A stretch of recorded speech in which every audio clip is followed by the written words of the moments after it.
I'm Judie Barrett. I've been a florist for over 42 years, and for over 20 of those years, I was a floral design instructor at a professional floral design school. I taught florists how to arrange flowers and how to be florists. I'd like to bring my knowledge to you to show you how to take garden flowers, or even, some of those flower packs from the grocery store, and show you how to put them together in simple arrangements. And we'll eventually get a little more complicated too. But today we're going to just do some little bud vases and some little tiny milk glass containers that I have with some fresh garden flowers that I cut today. So today I went out and I cut some campanula, I cut some yarrow, some skullcap, a little bit of centranthus, some snapdragons, some lamb's ears, some lamium, a little bit of scabiosa, a couple different types, and the loosestrife, another type of lamium.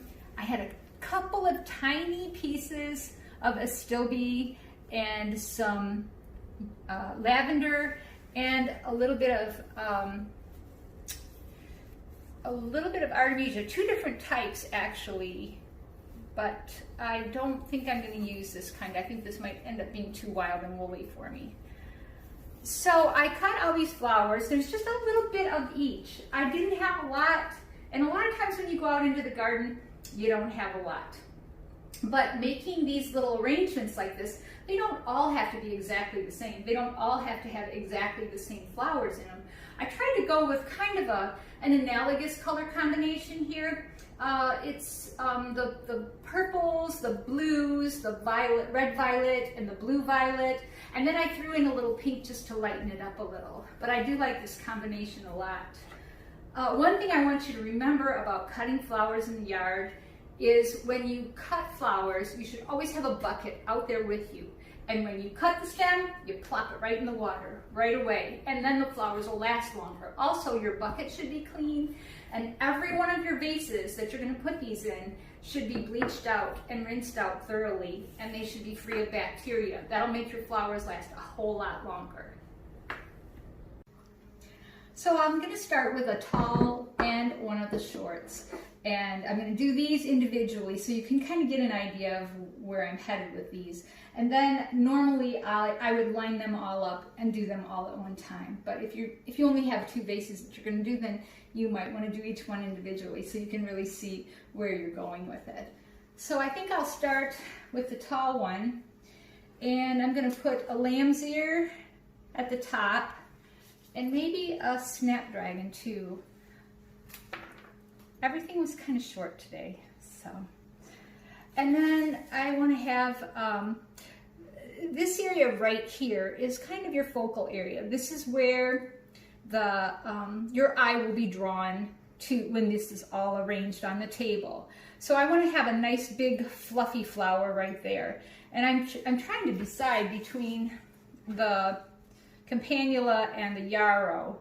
The campanula is has a little more dimension, so I think I'll put that in as the focal flower. And then I might put this little yarrow beneath it. And then I feel like I want something that will cascade over the edge, which might be just a little piece of this gray, no, this is really wild, this gray artemisia, and then maybe a little piece of the lamium over here. This might cascade a little bit much. I have to just turn it for a second and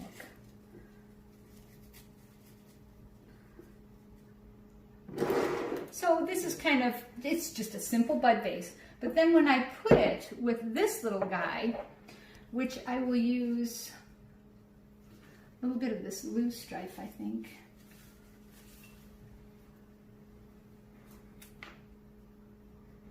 At the base, and then a little piece of lamb's ears, and then maybe one of these little campanulas. I want to try and keep this one a little bit tighter. I actually think I might make this a tiny bit shorter too, because this is just going to be cute and tiny. And I want a little chunk of, whoops, a little chunk of this skull cap here to just give it a little,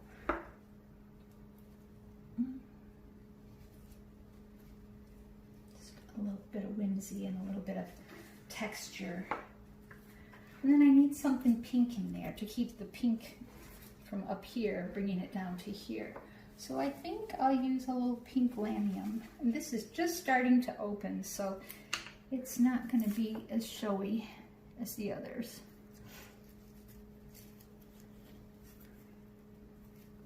No, it has to be shorter.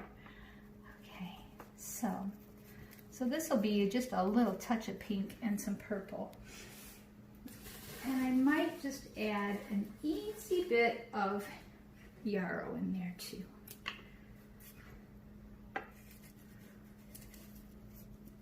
Oh, too tall.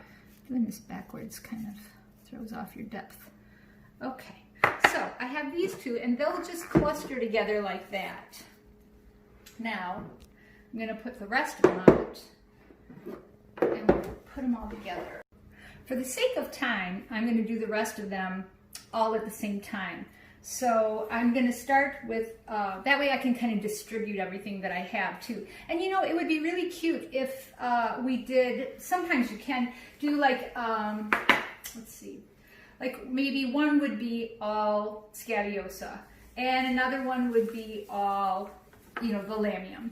And then another might be, you know, just a bunch of snapdragons, you know, and you could do that and have the same kind of effect. Since I don't have a lot of any one thing though, I think I'm going to just break it all up into, you know, a little bit for every one of them. So I'm gonna just, I don't know if I'm gonna use that or not, but I'm gonna give it a whirl because I really like the texture of it and the color. So I'll start with the little baby ones and throw one of these big fat wild pieces of Artemisia in it. And then the taller ones I want in the taller vases. So, like that. Then I'll do the snapdragons next. Let me see. Get these out. All right, I have some little baby ones that would be very, very sweet in these little tiny vases. And that one's almost too tiny because I broke it. All right, and then these will go in the taller ones.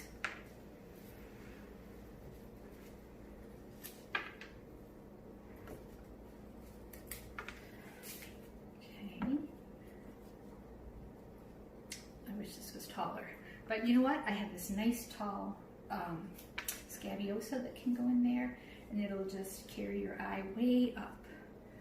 And sometimes you can crisscross enough foliages and fillers that you can hold up some of your flower stems so they don't have to go all the way to the bottom. You just have to remember to always keep your vases nice and full so that you they'll always have a water source. So I'm going to put that one in there. And this one's a little tiny bit shorter, so it's going to go in here. I wish I had more of this. It's just so lovely. But that's all I have. Okay. So next I'll do the lamium. And lamium's going to, not the lamium, the campanula. I screwed that up. Campanula's next. And this is kind of tall, so this might just stand up there. Okay. And one for you over here. And one for you over here. And then I need one back here for this little guy. since I have a few extras, I might just double up on a few of these. This one is sort of in the background. Could use another one. And this one, since that one's kind of small, I'll put another one in here. Yeah.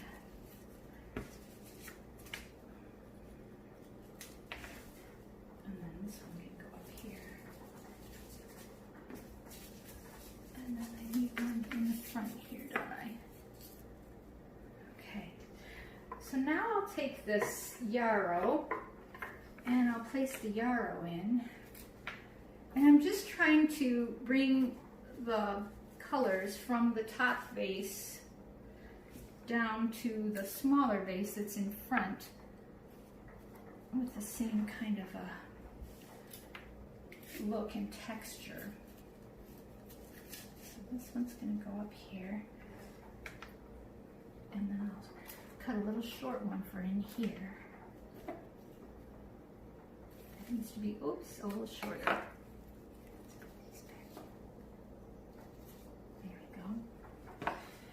And then another tall one here, and another short one in here. That one's too tall too.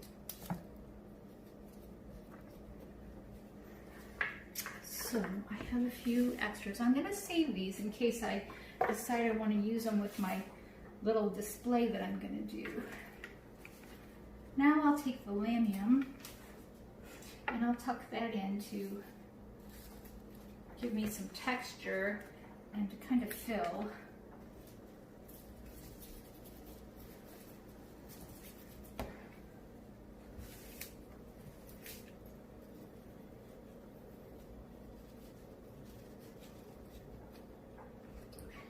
And where's this at? The end of that lamium?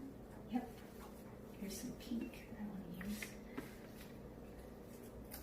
This is a nice filler here. It has a lovely silver and green leaf that just gives you a little more texture and a little bit of color. It kind of brings up the silvery gray in the Artemisia. I think I need some in here, don't I? Yeah. Okay, and then I have this lamb's ear. I should tuck a little bit of that in too. Let me see, I want one down here. Can you see this face okay? I'm not sure. I should scooch it over a little bit, shouldn't I? And then a lamb's ear right here. And then one up in here. And then one over in here.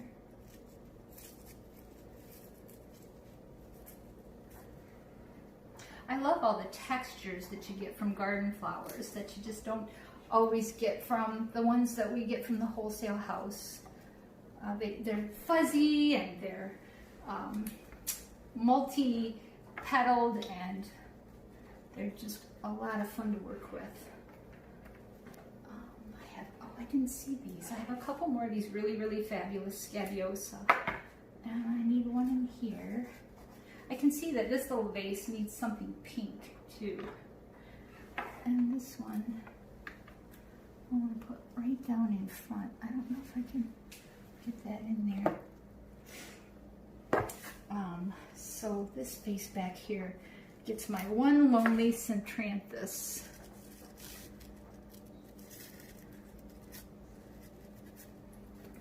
And then I have this really just fun skull cap. It gives so much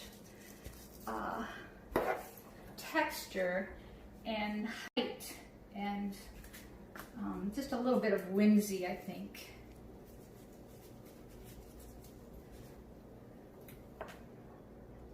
So I'm going to tuck that in.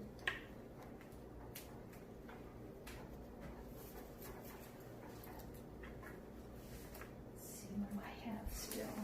Oh, you know what? I wanted to use that sweet little Astobi for sure. I mean, I only had like 4 pieces of it out in the garden, and I took 2 of them.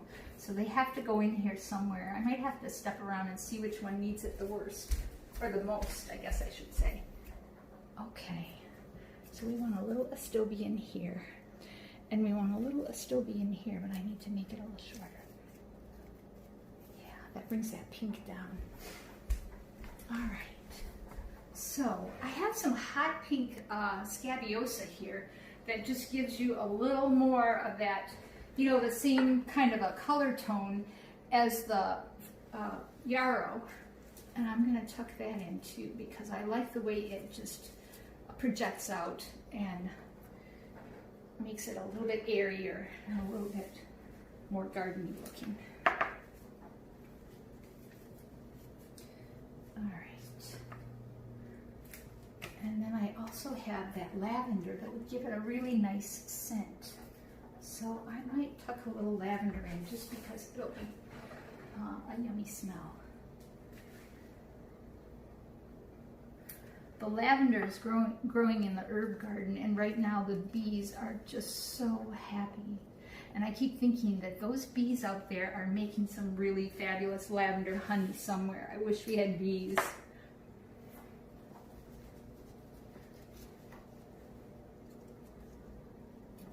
I think I need a couple of pieces of lavender in those pieces I already did too.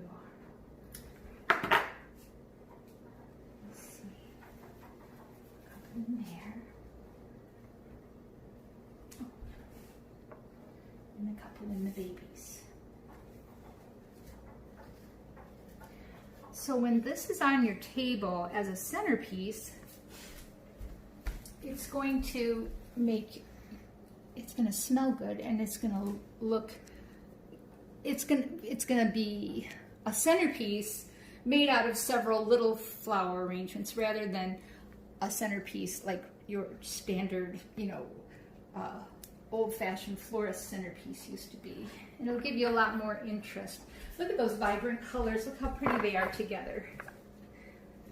All right, I think that that's it. Let's see what we can do with these now. Okay. So here's the final product. These would be on a long, narrow table. You could line them up with some spaces in between them, of course. I don't have enough room here. Or on a round table, you could cluster them together, and they'd make a really effective centerpiece. And if you don't have little milk glass containers like I do, I have another option for you. So when we put these on the table, we'll probably want to put some in the front and some behind these tall ones. I have all the short things in the front right now, but you'd want to sort of mix them up when you put them on the table. So if you don't have the milk glass vases, we have a bunch of different household bottles. Here's a soy sauce bottle and a yuzu bottle. I think there's a little tiny honey bottle. There's some garlic oil bottles. If you just take and soak the labels off, you got the same effect, but without the milk glass bottles and the milk glass vases. So stay tuned, because I'm going to be showing some images of how these can be used, how they can be set up on the tables, what you could mix with them, and how to use them as a centerpiece. Thanks everybody for watching. See you next time.